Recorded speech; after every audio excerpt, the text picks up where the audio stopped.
From June through September of 1692, 19 men and women, all having been convicted of witchcraft, were carted to Gallows Hill, a barren slope near Salem village, for hanging.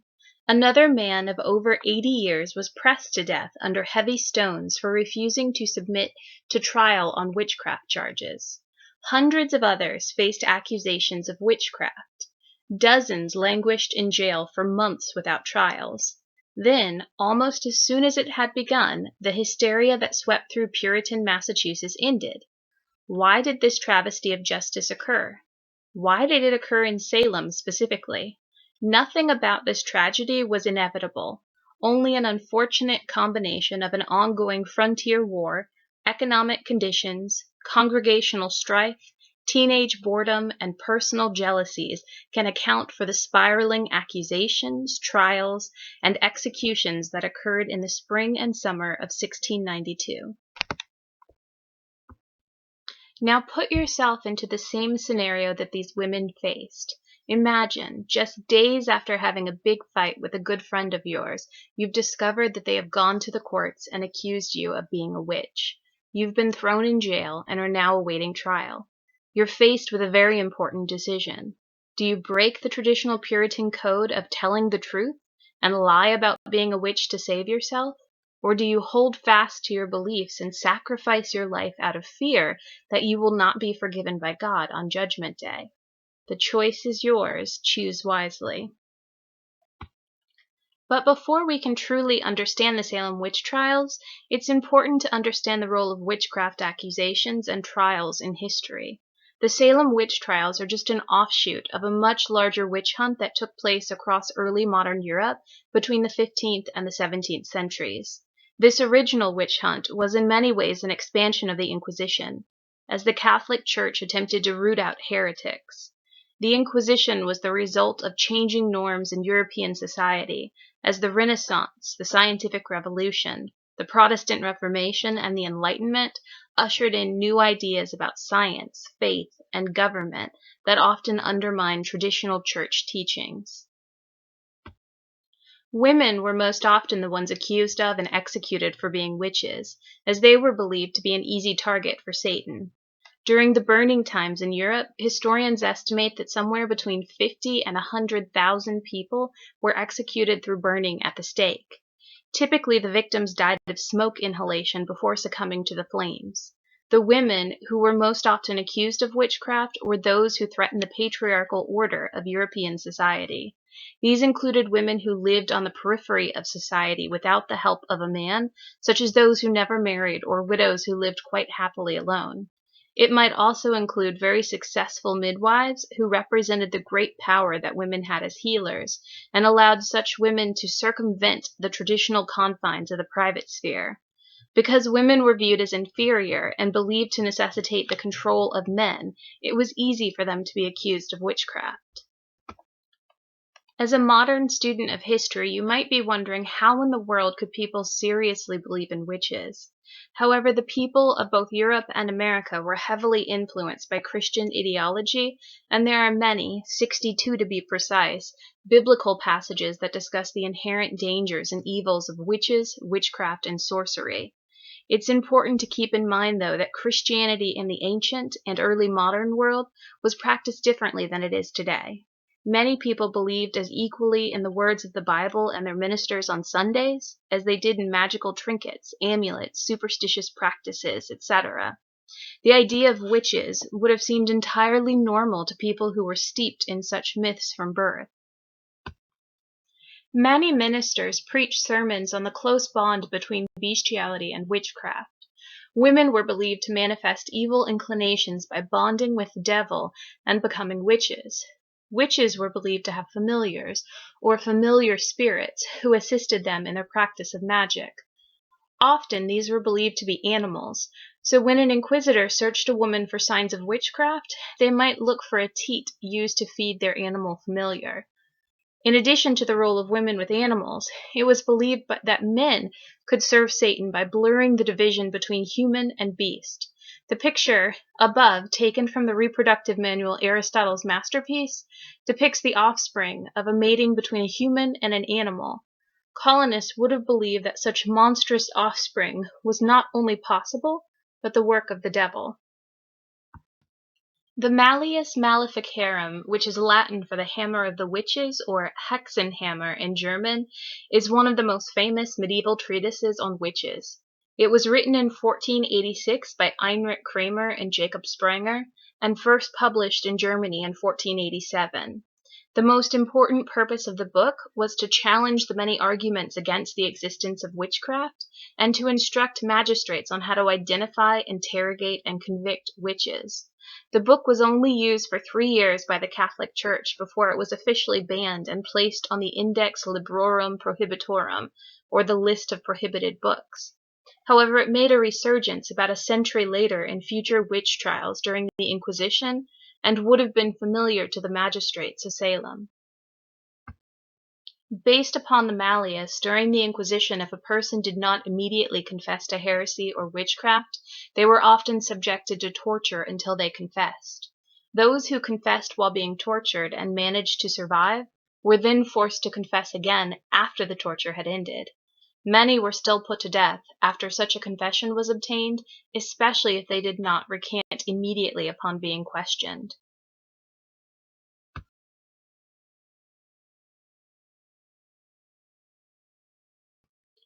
One of the many methods of torturing a woman to confess her involvement with Satan was the ducking stool, otherwise known as the cucking stool.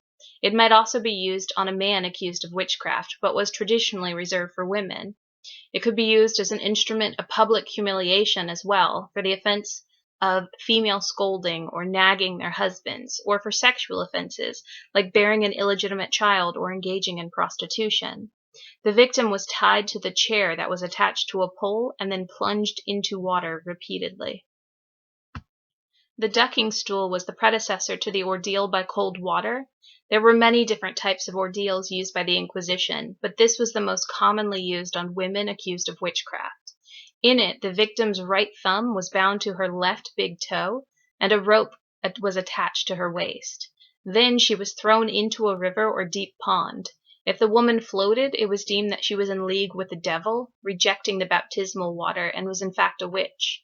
If she sank, she was deemed innocent. Unfortunately, she was also probably dead. The pear of anguish was used to torture witches as well as women who performed abortions, liars, blasphemers, and homosexuals. This pear-shaped instrument was inserted into one of the victim's orifices, the vagina for a woman, the anus for homosexuals, and the mouth for liars and blasphemers. The instrument consisted of 4 leaves that slowly separated from each other as the torturer turned the screw at the top. The device would tear the skin at the very least, or expand to mutilate the victim's orifice. It could dislocate or break the jawbone. The torture rarely brought death, but was often followed by other methods of torture. In comparison, the boots, also known as the cash claws or bootykins, were large wedges fitted from the ankle to the knees. A large hammer would be used to hit the wedges, driving them closer together. Each time the wedge was hit, the inquisitor would repeat his question. The wedges cut into the skin and shattered the bone, and on some occasions, marrow would come out of the legs, making them useless. The turkis was a vise with protruding studs used to crush fingers and tear out fingernails. This was typically followed by sticking pins or needles into the raw exposed skin of the fingers. Similarly, thumb screws or pennywinks did the same damage to the thumbs and toes, crushing them at the roots of the nails so that blood spurted out. During the water cure, the victim would have their mouth forced or wedged open, their nose closed with pincers, and a funnel or strip of cloth forced down the throat. The victim was then made to drink all the water. Other liquids like bile or urine might also be used, that poured into the funnel in order to avoid drowning. The stomach would fill until nearly bursting, and the accusers would sometimes beat the victim in the stomach until they vomited and the torture began again. Another variation of this included forcing large quantities of boiling water down the throat, along with a knitted cloth. Then the cloth was violently jerked out, which tore apart the bowels. The strappado was one form of hanging that usually took the form of tying the victim's arms behind their back and then suspending them from their wrists. Sometimes the torturer would also add weight to the victim's feet before jerking the ropes, causing dislocated shoulders, hands, and elbows. Added weights would also dislocate the hips, the feet, and the knees. Saws were also common torture devices because they were readily found in most homes and no complex devices were required. It was a cheap way to torture and kill a victim accused of witchery, adultery, murder, blasphemy, or even theft. The victim was tied upside down, allowing blood to be diverted to the brain. This ensured that the victim maintained consciousness for as long as possible, slowed the flow of blood, caused maximum humiliation, and could last for several hours. While some were cut completely in half as a symbolic gesture, most were only cut up to their abdomen to prolong the time it took to die.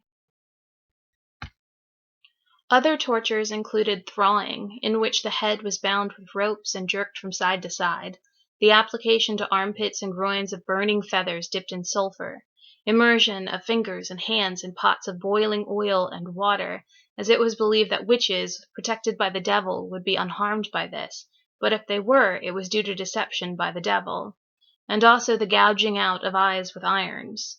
Alcohol was poured on the head and set afire. Bodies were broken on the wheel. One common procedure was to bleed the victim by cutting the flesh above the nostrils. Blooding was believed to nullify a witch's power. Lastly, the rack consisted of a wooden frame, usually with 2 ropes fixed to the bottom and another 2 tied to the handle in the top. As the torturer turned the handle, the ropes would pull the victim's arms, eventually dislocating bones with a loud crack. If the torturer kept turning the handles, and they often went too far, some of the limbs were torn right off the body. In the later Middle Ages, a new variant of the rack appeared. Spikes were added that penetrated the victim's back when he or she were forced to lie on the table. As the limbs were pulled apart, so was the spinal cord, increasing not only the physical pain but the psychological pain of knowing that even if he or she were to survive, mobility of any kind would be lost forever. Sleep deprivation was also a common means of torturing individuals in the hopes that they might confess to witchcraft or heresy. This might be aided by the use of the heretic's fork, which was strapped around the neck and placed with the sharp prongs just digging into the base of the throat and underneath the chin. The victim would be restrained so that they were upright, either by hanging from the ceiling or tying to a chair. Then they were left alone without any possibility of sleep, lest the prongs would pierce the skin, causing severe pain. After a few days of this, they would be so sleep deprived that they'd likely to confess to anything. Perhaps unsurprisingly, it was not unusual for the torture of accused witches, both in the Middle Ages and the Salem Witch Trials, to take on a sexual nature. You may have already noticed that most of the women portrayed in the slides above were nude when receiving their torture. Nudity was something that was surely not tolerated from a proper lady and was a form of debasement during the torture sessions.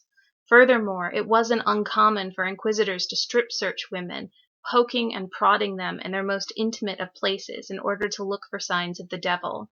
Cotton Mather's own father, Increase Mather, was known to have handled more than one woman in a sexual nature, which included rubbing their naked breasts, tweaking their nipples, and rubbing their belly. In addition, strapping women onto piping hot chairs where spikes might enter and possibly burn a woman's genitalia was a common practice. Other forms of sexual humiliation included the breast ripper, which was a claw-like spike device that might be heated and then used to rip off or shred a woman's breasts. Also used as recently as the colonial era, the wooden horse or the Spanish donkey was a triangular-shaped device that was sharpened at the top with spikes on the very edge. A victim would be forced to straddle this horse and place the full weight of her vulva, with additional weights added to the ankles to keep from falling off. Often, these women would have their genitalia sliced completely in half. And finally, we have the Judas cradle or the Judas chair that harkens back to 16th century Spain. During this torture, the criminal was first positioned in the waist harness above the sharp pyramid-shaped seat. The point was then inserted into their anus or vagina, and then the person was slowly lowered by a system of ropes. This resulted in the slow but inevitable tearing of the anus, vulva, or scrotum. In addition to understanding the ways in which those accused of witchcraft were tortured, in order to understand the events of this time period, one must examine the daily life in Puritan New England in the late 17th century. The Puritans came to the colonies looking for religious freedom. Their faith was based on constant self-reflection related to their relationship with God and belief in predestination. They believed that God had already determined if you were going to heaven or hell. God's decision was a mystery, but you could look for signs pointing towards one direction or the other. Earth was a scene of cosmic struggle between God and Satan. Puritan New Englanders accepted the devil's presence in the physical world and believed he could convince victims to sign his book or covenant and enlist sinners in his war against God. Puritans believed everything could be explained by this supernatural struggle. Contrary to what popular culture would have us believe, a witch was not a green-faced, warty woman riding around on a broom casting spells. In Puritan New England, the definition of a witch was a person who signed the devil's book in blood, giving the devil permission to use their form to do the devil's work and win souls for him. Therefore, a witch could be either a man or a woman, though women were most often accused, young or old, married or unmarried. A witch would be a huge threat to the community because she or he could bring down the entire community and help the devil in his spiritual conflict against God. Puritans also believed the village and the community were small outposts for God's will, and that the forest and the unknown were places of chaos where Satan might lurk. They believed order and constant awareness protected the community from the devil. Due to these beliefs, witch trials happened every few years before 1692, but these trials were never as numerous as they were in Salem. Salem was a small Puritan village located in Massachusetts. It was settled in 1519, and life in Salem village was grim. The winters were cold and forbidding, and good weather brought on the need for hard work. Like any group of people living closely together, the Puritans had their haves and have-nots, and disputes over land ownerships were frequent. The possibility of an outbreak of the deadly disease smallpox was a constant concern. Some of the villagers were also at odds with their spiritual leader, the Reverend Parris, who was demanding a raise. Attacks by natives had become common among the towns of Massachusetts in the preceding years, and this danger also played upon the villagers' minds. Finally, and perhaps most foreboding of all, this was not the first time the specter of witchcraft had raised its head in Salem village. It was just 4 years before that Goody Glover was accused of witchcraft and hanged. Be sober, be vigilant, because your adversary the devil, as a roaring lion, walketh about, seeking whom he may devour.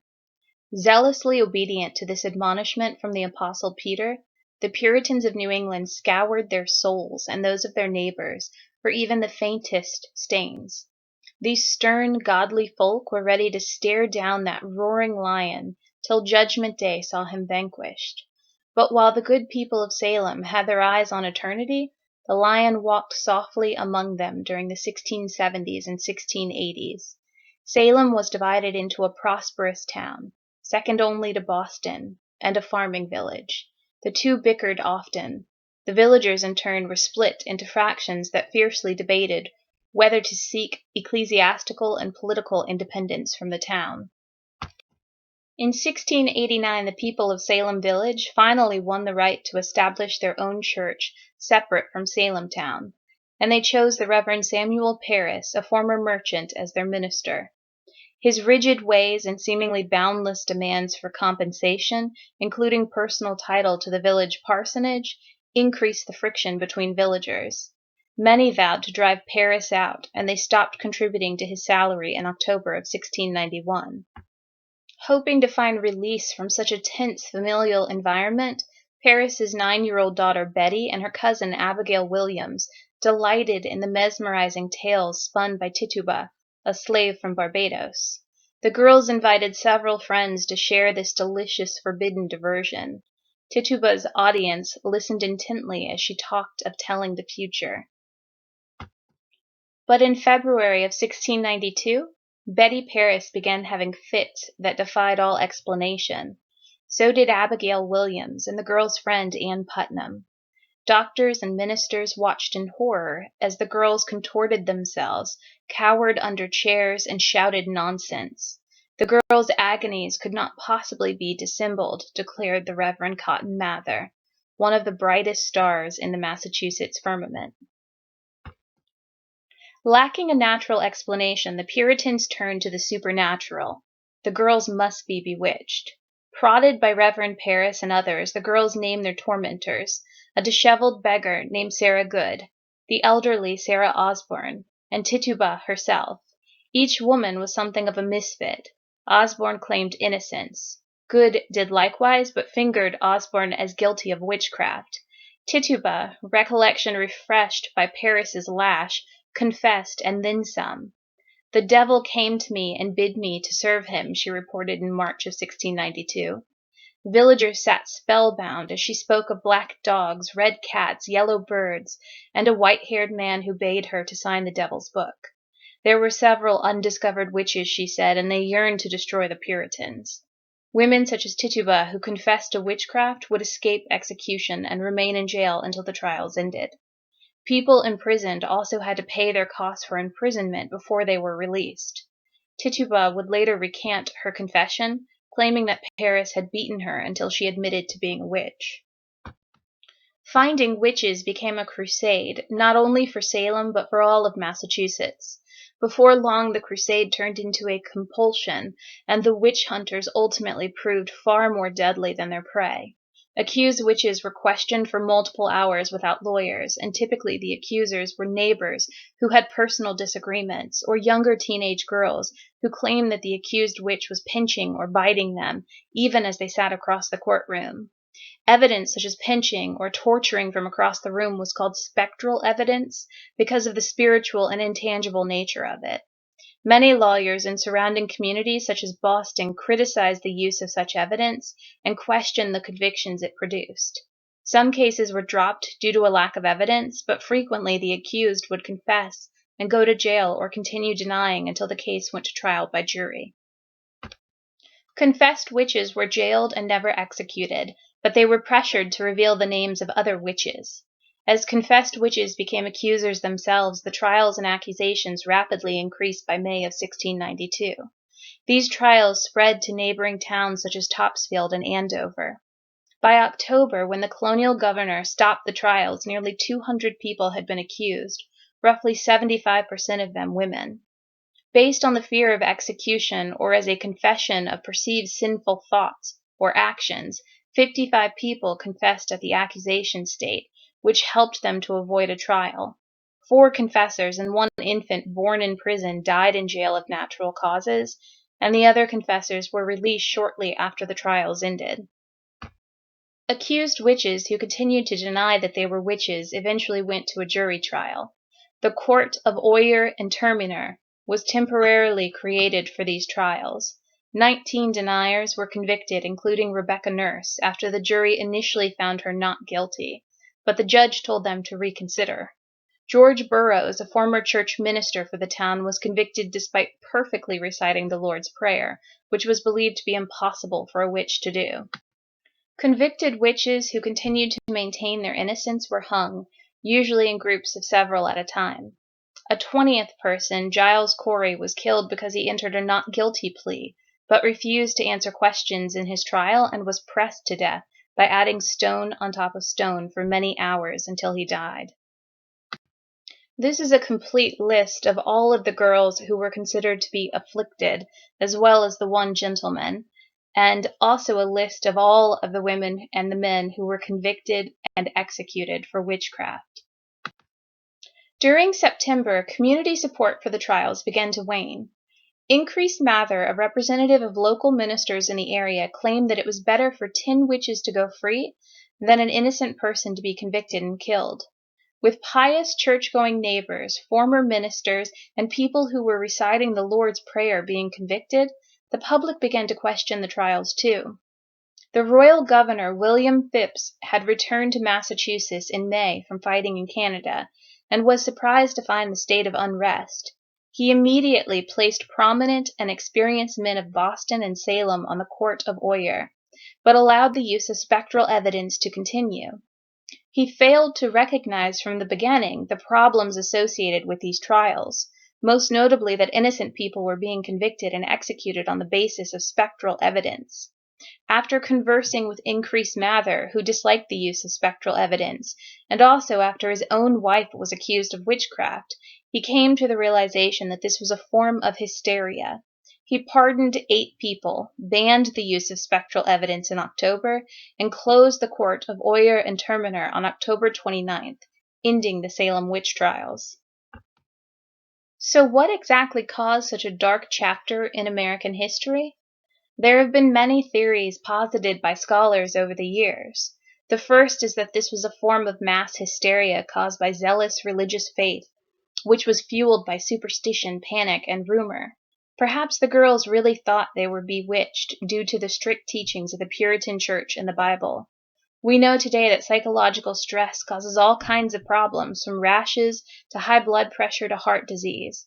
The mind has a powerful effect on the body, and if these girls truly believed they were bewitched, then symptoms like convulsive fits, blisters on the skin, and choking sensations might be psychosomatic and not organic.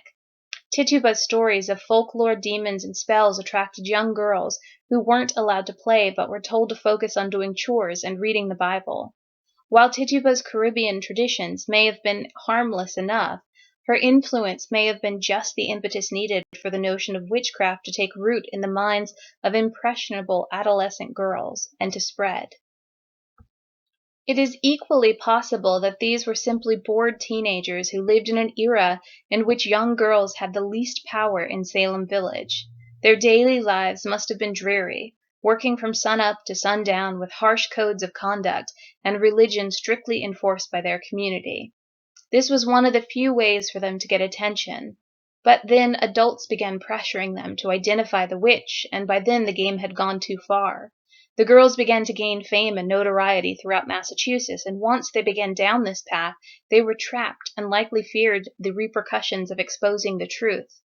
For example, when Mary Warren realized someone would be hanged for the girls' accusations, she initially admitted she had been making this up. Immediately, the rest of the girls turned on her and said she was a witch. Soon her story changed again, and she claimed she had been lying about lying. Many probably felt like Warren. The game went too far. But what was going to happen to them if they stopped it? It is equally plausible that this was an uncertain time of troubles which caused many to believe that Satan was active in the Salem community. The guise of witchcraft gave the public someone to blame for the spread of the smallpox epidemic, the failure of crops, the death of livestock or children, congregational strife in Salem Village, and even frontier wars with the natives. Turning to religion has often been a source of comfort during historical times of trouble, and attempting to understand the world around them through the use of the Bible would have been quite normal for the colonial era. The village of Salem was one of New England's most divided communities.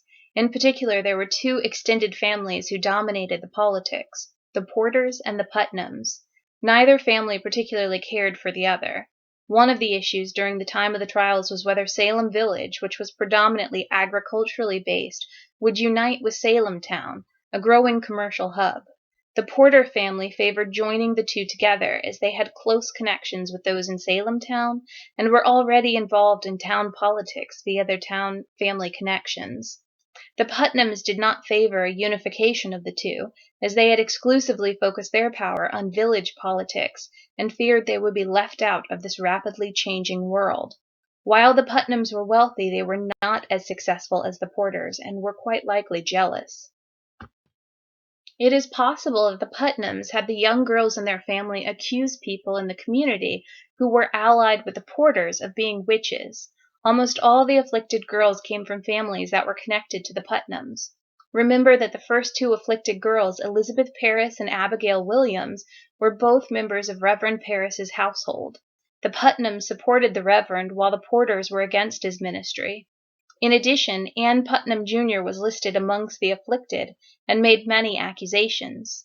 Mercy Lewis, also an afflicted, worked in the home of Ann Putnam's father, Thomas Putnam. Finally, Mary Walcott, the stepdaughter of Deliverance Putnam, was also the niece of Thomas Putnam.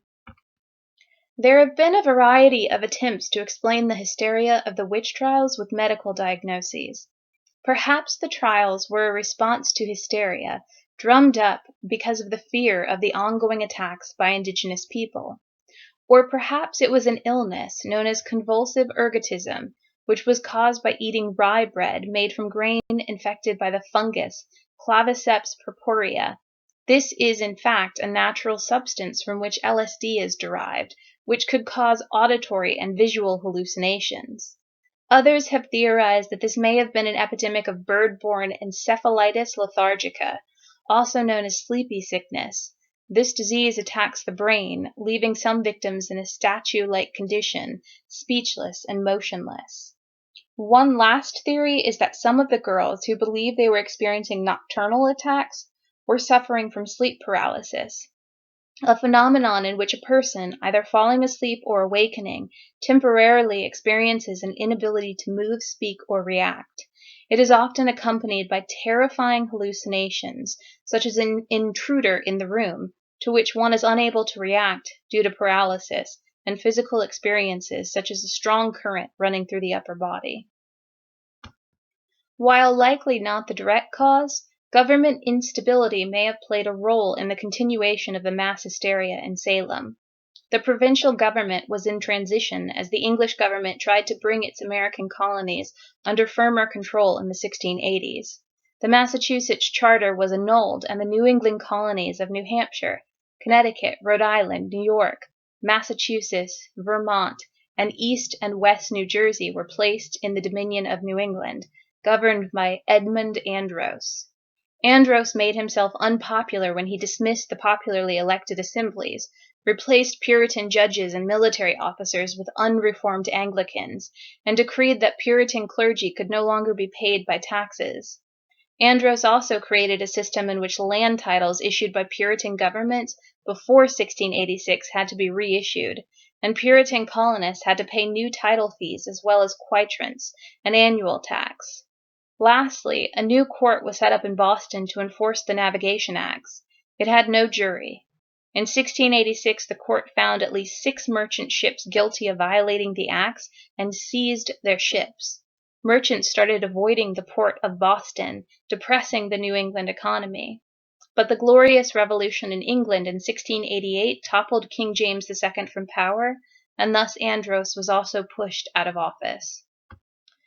The Puritan colonies were able to restore their original governments, including freely elected legislatures, but they did not regain their independence. Massachusetts became a royal colony with a royal governor who was appointed by the king rather than an elected legislature. Massachusetts was also forced to offer legal tolerance to unreformed Anglican and other Protestant religious practices. But worse was to come. The new king immediately brought this war with France to New England in a series of French and Indian wars. American Indian night raids became common during King William's War, and the worst attack on York, Maine. The first accusations of witchcraft in Salem came just weeks after the first attack in Maine, and included claims that supposed witches were helping the French and American Indians in Maine. Salem received many refugees from the violence, especially children. The neighboring towns of Andover, Haverhill, Amesbury, Newbury, and Rowley were all attacked, and Salem mobilized its militia to defend itself and the English settlements in Maine. Many of the magistrates and judges who heard witchcraft cases used the trials as a way to shift blame from their own wartime failures and to distract the community from their own shortcomings. While mass hysteria seems like a foreign and even barbaric concept to those living in the contemporary era, the Salem witch trials do not stand alone as the only incidents of hysteria in American history. The 1950s saw the rise of the Cold War, which led to the Red Scare and McCarthyism. This was an intense effort led by Senator Joseph McCarthy to root out communists from every corner of American society by any means necessary, even if those means violated traditional American values, due process, civil liberties, and constitutional rights. At the same time as the Red Scare, Republicans began linking homosexuals, both inside the government and outside of it, with communists. the Republican National Chairman Guy Gabrielson sent a letter to 7,000 party workers warning that sexual perverts had infiltrated the government with the consent of President Truman. He and other government officials claimed their sexual weakness led to immorality and weakness of character. And as a result, President Eisenhower passed a law that no homosexuals could hold federal or state jobs. J. Edgar Hoover was put in charge of identifying both communists and homosexuals, and many lives were ruined. Police stepped up raids of gay bars, arresting those found inside and sending their information to newspapers, which would then print their names, addresses, and place of employment.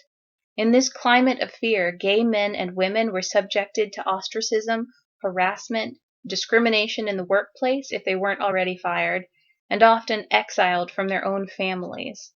The ban was not lifted until the presidency of Bill Clinton in 1995. One last example of mass hysteria in American history was the satanic ritual abuse scare of the 1980s and early 1990s. With allegations of so many evil acts throughout the country, they all became attributed to a hypothetical satanic cult. All of these rumors merged to form one elaborate story. The social condition that emerged in the 1980s produced an environment for these very different rumors to create one plausible story about an underground satanic cult that was operating secretly throughout the nation. Supposed crimes of these Satan worshippers included child and sexual abuse, human ritual sacrifice, and teenage abduction, and animal mutilation. The media also tied Satanists to heavy metal rock music, hardcore music, and violent fantasy games. This led many criminal investigations to look into outlandish theories based on little or no evidence of actual occurrence of satanic activity or any criminal activity at all. Through media involvement and growing panic among concerned citizens, the satanic cult panic grew into a North American pandemic. Several criminal charges were brought upon those accused of involvement in satanic cult activity, provoking national media coverage with a salacious position. By the mid-1990s, skepticism grew concerning the realities of these allegations, and the rumors were eventually proven false. I thought you might get a kick out of this. These are illustrations and segments from the book Don't Make Me Go Back, Mommy, from 1990, written by Doris Sanford and Gracie Evans, and this was an actual children's book meant to be shown to one's offspring in the hope of saving them from satanic ritual abuse if they related to any of its content. And the pictures on the next slide are also from the same book.